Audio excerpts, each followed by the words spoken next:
Did Ethereum abandon us? Should you sell your Ether? In this video, I will tell you why you shouldn't do that. If you are new here, I'm Julian, and on In The Blocks, I help you to become a blockchain developer. So crypto is in a bull market and Bitcoin is about to hit 100K. The party is in full swing. But at this crypto party, there is one guest that doesn't look as happy as others, Ethereum. And that's a big issue because Ethereum is the crypto of developers. So should we be worried? Well, this is a chart of Ethereum. So in 1 year, it grew up 70% and it reached a 400 billion market cap. This is the chart of Bitcoin. In 1 year, it grew up 170% and it has reached a 2 trillion market cap. And this is the chart of Solana. In 1 year, it grew almost 400% and it has a 124 billion market cap. So, and if you look at the Bitcoin dominance chart,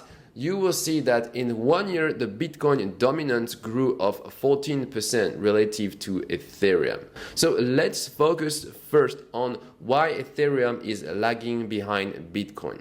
The number one reason is that Bitcoin is much more talked about than Ethereum. So in the news, on social media, Bitcoin is much more mentioned than Ethereum. So for most retail investors, when they think about crypto, the first name that pops up is Bitcoin, not Ethereum. Most people know the name Ethereum, but in general, they are more familiar with the term Bitcoin. So if they want to buy crypto, they just buy the first name associated to that, Bitcoin.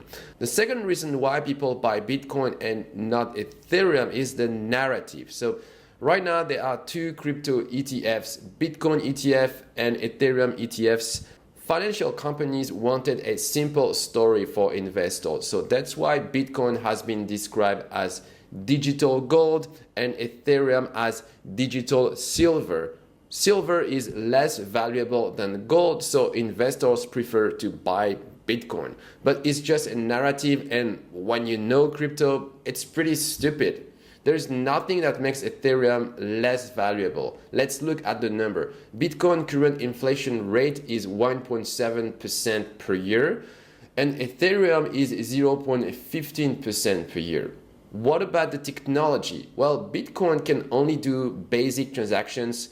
There was some attempts to do more, like ordinals, but we are very limited by the basic capabilities of Bitcoin. And it's not going to change anytime soon because core Bitcoin developers don't want to make any change to the Bitcoin protocols. So Bitcoin will never improve. Ethereum, on the other hand, can do much more. On top of basic transactions, Ethereum can run complex computation with smart contracts. So Ethereum is not just a cryptocurrency, but it's also an application platform.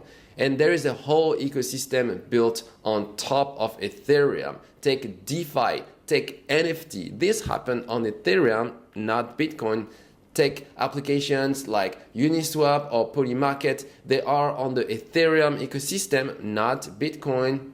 A lot of assets are being tokenized on Ethereum. So for example, in traditional finance, you have JP Morgan, which is tokenizing gold bars worth billions through their Onyx platform. HSBC handle massive real estate deals on Ethereum. The European Investment Bank issued 100 millions in digital bonds. Visa is settling stablecoin payments on Ethereum, and MasterCard is building the entire blockchain infrastructure on Ethereum technology. And we also have some government adoption. Currently, the European Union is building their blockchain with the Ethereum technology. The Japan Central Bank is exploring digital yen payments on Ethereum. The Singaporean government is also experimenting on Ethereum, and there are many other examples. By 2025, experts predict that there will be 16 trillion worth of real-world assets that will be tokenized. That's bigger than China GDP. Every major consulting firm is betting on its future. So McKinsey estimate that 50% of traditional assets will be tokenized by 2030. And PwC expect that 25% of the global GDP will be tokenized by 2027. But what kind of assets are we talking about? Any kind of asset. Stock and bonds, commodities and precious metals, real estate, insurance contract, private equity shares. venture capital investment, and even intellectual property rights. So there's going to be a massive amount of assets that will be tokenized on the Ethereum blockchain, and there is a direct correlation between the value of assets locked on Ethereum and the price of Ether, because the more assets, the more transactions, and the more transactions, the higher the demand for Ether, since we have to pay transaction fees with Ether. And Ethereum keeps innovating. Recently, Justin Drake, a top researcher of Ethereum, announced the next evolution of Ethereum called the Beam Chains. The Beam Chains will make Ethereum even more scalable by using a cutting-edge technology called zero knowledge. So that was Ethereum versus Bitcoin. But Ethereum is also lagging behind Solana, at least for the price action.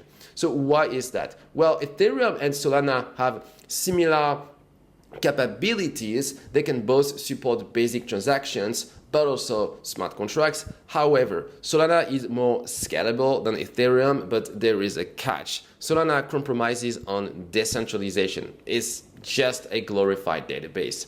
So thanks to its very low transaction fees, Solana is attractive for small traders.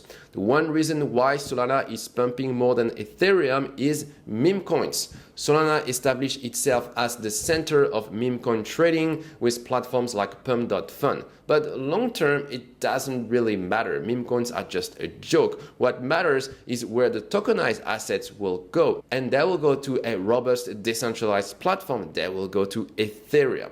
Okay, so let's say that the Ethereum ecosystem wins. Well, what about Ethereum versus L2s?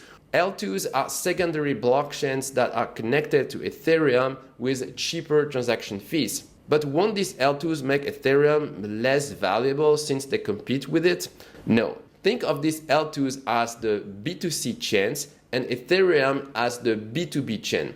Lower value transactions go to L2s and higher value transactions go to Ethereum. But Ethereum still benefits from L2 transactions because Ethereum is the chain that secures these L2s.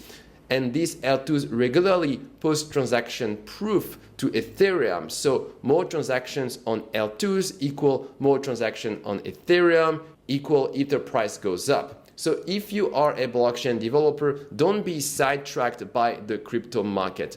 We don't care if Ethereum is at the center of crypto news. We don't care if the performance of Ether is more or less than Bitcoin. The good question is, did any of the fundamentals change? No. Ethereum stays the most advanced development platform for crypto apps. This is where you have the most opportunities as a blockchain developer, so just stay focused on that.